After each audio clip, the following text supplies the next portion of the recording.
पाठ संख्या 8। क्या निराश हुआ जाए। मेरा मन कभी कभी बैठ जाता है। समाचार पत्रों में ठगी, डकैती, चोरी, तस्करी और भ्रष्टाचार के समाचार भरे रहते हैं। आरोप प्रत्यारोप का ऐसा वातावरण बन गया है कि लगता है देश में कोई ईमानदार आदमी नहीं रहा है। हर व्यक्ति संदेह की दृष्टि से देखा जा रहा है। जो जितने ही ऊंचे पद पर है उसमें उतने ही अधिक दोष दिखाई देते हैं। एक बहुत बड़े आदमी ने मुझसे एक बार कहा था कि इस समय सुखी वही है जो कुछ नहीं करता। जो कुछ भी करेगा उसमें लोग दोष खोजने लगेंगे, उसके सारे गुण भुला लिए जाएंगे और दोषों को बढ़ा चढ़ाकर दिखाया जाने लगेगा। दोष किसमें नहीं होते। यही कारण है कि हर आदमी दोषी अधिक दिख रहा है, गुणी कम या बिल्कुल ही नहीं। स्थिति अगर ऐसी हो तो निश्चय ही चिंता का विषय है। क्या यही भारतवर्ष है जिसका सपना तिलक और गांधी ने देखा था। रविंद्रनाथ ठाकुर और मालवीय का महान संस्कृति सभ्य भारतवर्ष किस अतीत के गह्वर में डूब गया। आर्य और द्रविड़, हिंदू और मुसलमान, यूरोपीय और भारतीय आदर्शों की मिलन भूमि मानव महासमुद्र क्या सूख ही गया। मेरा मन कहता है ऐसा हो नहीं सकता। हमारे महान मनीषियों के सपनों का भारत है और रहेगा। यह सही है कि इन दिनों कुछ ऐसा माहौल बना है कि ईमानदारी से मेहनत करके जीविका चलाने वाले निरीह और भोले भाले श्रमजीवी पिस रहे हैं और झूठ तथा फरेब का रोजगार करने वाले फल फूल रहे हैं। ईमानदारी को मूर्खता का पर्याय समझा जाने लगा है। सच्चाई केवल भीरू और बेबस लोगों के हिस्से पड़ी है। ऐसी स्थिति में जीवन के महान मूल्यों के बारे में लोगों की आस्था ही हिलने लगी है। परंतु ऊपर ऊपर जो कुछ दिखाई दे रहा है वह बहुत ही हाल ही मनुष्य निर्मित नीतियों की त्रुटियों की देन है। सदा मनुष्य बुद्धि नई परिस्थितियों का सामना करने के लिए नए सामाजिक विधि निषेधों को बनाती है। उनके ठीक न साबित होने पर उन्हें बदलती है। नियम कानून सबके लिए बनाए जाते हैं, पर सबके लिए कभी कभी एक ही नियम सूख कर नहीं होते। सामाजिक कायदे कानून कभी युग युग से परीक्षित आदर्शों से टकराते हैं। इससे ऊपरी सतह आलोड़ित भी होती है। पहले भी हुआ है, आगे भी होगा। उसे देखकर हताश हो जाना ठीक नहीं है। भारतवर्ष ने कभी भी भौतिक वस्तुओं के संग्रह को बहुत अधिक महत्व नहीं दिया है। उसकी दृष्टि में मनुष्य के भीतर जो महान आंतरिक तत्व स्थिर भाव से बैठा हुआ है वही चरम और परम है। लोभ, मोह, काम, क्रोध आदि विकार मनुष्य में स्वाभाविक रूप से विद्यमान रहते हैं, पर उन्हें प्रधान शक्ति मान लेना और अपने मन तथा बुद्धि को उन्हीं के इशारे पर छोड़ देना बहुत निकृष्ट आचरण है। भारतवर्ष ने कभी भी उसे उचित नहीं माना।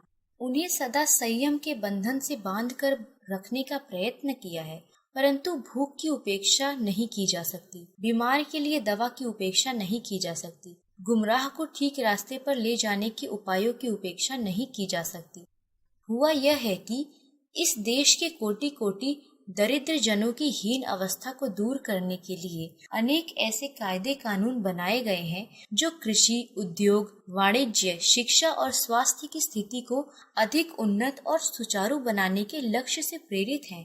परंतु जिन लोगों को इन कार्यों में लगना है उनका मन हर समय पवित्र नहीं होता। प्रायः वे ही लक्ष्य को भूल जाते हैं और अपनी ही सुख सुविधा की ओर ज्यादा ध्यान देते हैं। व्यक्ति चित्त समय आदर्शों द्वारा चालित नहीं होता। जितने बड़े पैमाने पर इन क्षेत्रों में मनुष्य की उन्नति के विधान बन गए हैं, उतनी ही मात्रा में लोभ, मोह जैसे विकार भी विस्तृत होते गए हैं।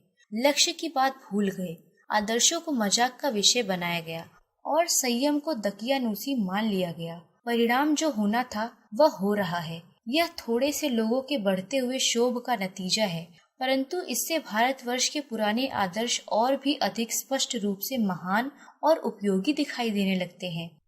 भारतवर्ष सदा कानून को धर्म के रूप में देखता आ रहा है। आज एकाएक कानून और धर्म में अंतर कर दिया गया है। धर्म को धोखा नहीं दिया जा सकता, कानून को दिया जा सकता है। यही कारण है कि जो लोग धर्म भीरू हैं वे कानून की त्रुटियों से लाभ उठाने में संकोच नहीं करते हैं।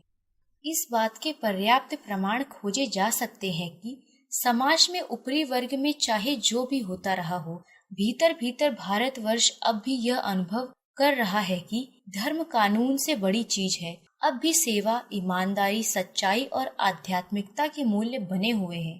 ये दब अवश्य गए हैं, लेकिन नष्ट नहीं हुए हैं। आज भी वह मनुष्य से प्रेम करता है, महिलाओं का सम्मान करता है, झूठ और चोरी को गलत समझता है, दूसरों को पीड़ा पहुंचाने को पाप समझता है। हर आदमी अपने व्यक्तिगत जीवन में इस बात का अनुभव करता है। समाचार पत्रों में जो भ्रष्टाचार के प्रति इतना आक्रोश है, वह यही साबित करता है कि हम ऐसी चीजों को गलत समझते हैं और समाज में उन तत्वों की प्रतिष्ठा कम करना चाहते हैं जो गलत तरीके से धन या मान संग्रह करते हैं। दोषों का पर्दाफाश करना बुरी बात नहीं है।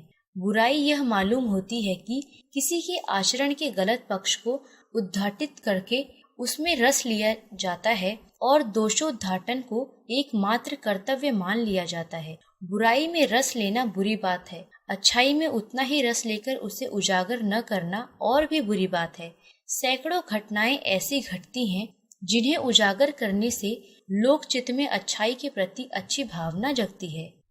एक बार रेलवे स्टेशन पर टिकट लेते हुए गलती से मैंने 10 की बजाय 100 का नोट दिया और मैं जल्दी जल्दी गाड़ी में आकर बैठ गया। थोड़ी देर में टिकट बाबू उन दिनों के सेकंड क्लास के डिब्बों में हर आदमी का चेहरा पहचानता हुआ उपस्थित हुआ। उसने मुझे पहचान लिया और बड़ी विनम्रता के साथ मेरे हाथ में 90 रुपए रख दिए और बोला, यह बहुत गलती हो गई थी। आपने भी नहीं देखा, मैंने भी नहीं देखा। उसके चेहरे पर विचित्र संतोष की गरिमा थी। मैं चकित रह गया। कैसे कहूँ कि दुनिया से सच्चाई और ईमानदारी लुप्त हो गई है।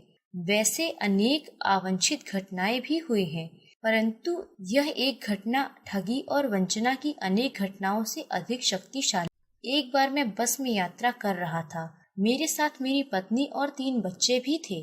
बस में कुछ खराबी थी, रुक रुक कर चलती थी। गंतव्य से कोई 8 किलोमीटर पहले ही एक निर्जन सुनसान स्थान पर बस ने जवाब दे दिया।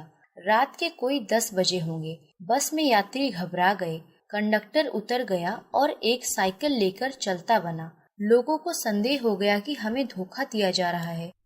बस में बैठे लोगों ने तरह तरह की बातें शुरू कर दी। किसी ने कहा, यहाँ डकैती होती है। 2 दिन पहले इसी तरह एक बस को लूटा गया था। परिवार सहित अकेला मैं ही था। बच्चे पानी पानी चिल्ला रहे थे। पानी का कहीं ठिकाना न था। ऊपर से आदमियों का डर समा गया था। कुछ नौजवानों ने ड्राइवरों को पकड़कर मारने पीटने का हिसाब बनाया। ड्राइवर के चेहरे पर हवाइयां उड़ने लगी। लोगों ने उसे पकड़ लिया। वह बड़े कातर ढंग से मेरी ओर देखने लगा और बोला, हम लोग बस का कोई उपाय कर रहे हैं, बचाइए, ये लोग मारेंगे। डर तो मेरे मन में भी था, पर उसकी कातर मुद्रा देखकर मैंने यात्रियों को समझाया कि मारना ठीक नहीं है, परंतु यात्री इतने घबरा गए कि मेरी बात सुनने को तैयार नहीं हुए। कहने लगे, इसकी बातों में मत आइए, धोखा दे रहा है। कंडक्टर को पहले ही डाकुओं के यहाँ भेज दिया है।